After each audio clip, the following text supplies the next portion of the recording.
Today I wanted to talk about following your dreams in college or by not going to college versus picking a practical major such as accounting, which is the major I chose, law, the medical field, nursing, which obviously is in the medical field, but I meant more doctors when said medical. So nurses, most of those traditionally stable careers that parents urge you to major in so that you can have a job. Um, to give you a little bit of background about myself, my passions are singing and songwriting. Like I love the arts. I like creating. If it was up to me, I would be an author or a songwriter. Definitely creating and writing. That's what I would do.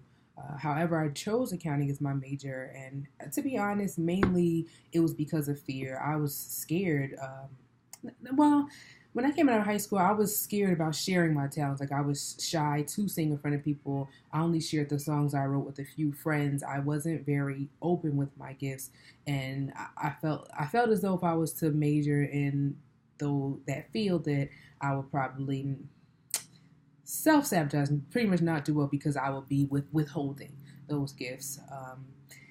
I didn't know what else to do. I ended up choosing accounting. My mother was an accountant while she was working, and it was the only like non liberal arts course that I took that I actually enjoyed. So I majored in that. Um, what I would suggest for people that are creatives that end up choosing a more traditional path is that don't let that traditional path take you away from what you wanted to do. Like what I did was my first check from the CPA firm I started with, my first check, I used that to get a vocal coach. Um, and I also joined a songwriting course. Like I invested my money into that. So I spent the day working. I spent the night trying to pursue music. So I didn't let that die.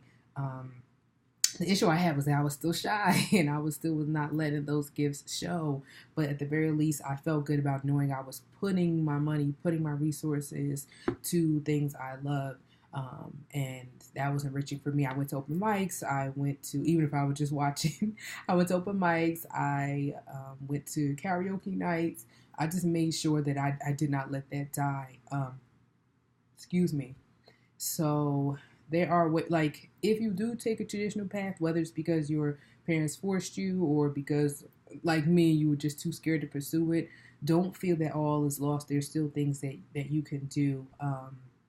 And I even went as far as to write songs for other people, not necessarily like a Beyonce, but for people, even local artists. That's good enough for me. It was like a dream realized that somebody wanted to use one of my songs.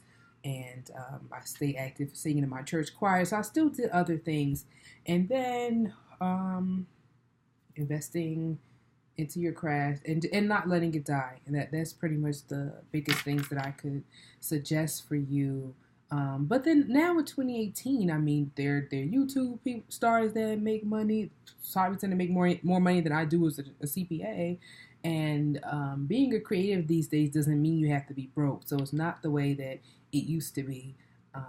So follow your dreams if you're strong enough to do so. And if you take a different route there, don't give up on them. Still find some way to invest in them and incorporate them. Like I love to write, so even at my job, I wrote blogs for them.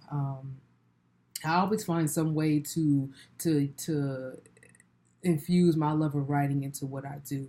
And even now with these videos, because in addition to singing and songwriting, I do like talking to people, advising, just interacting with people. So I try to make sure I'm not all just analytical in the numbers all the time. I try to still make sure that even in my accounting work, I'm still infusing that creative side of me into what I do every day.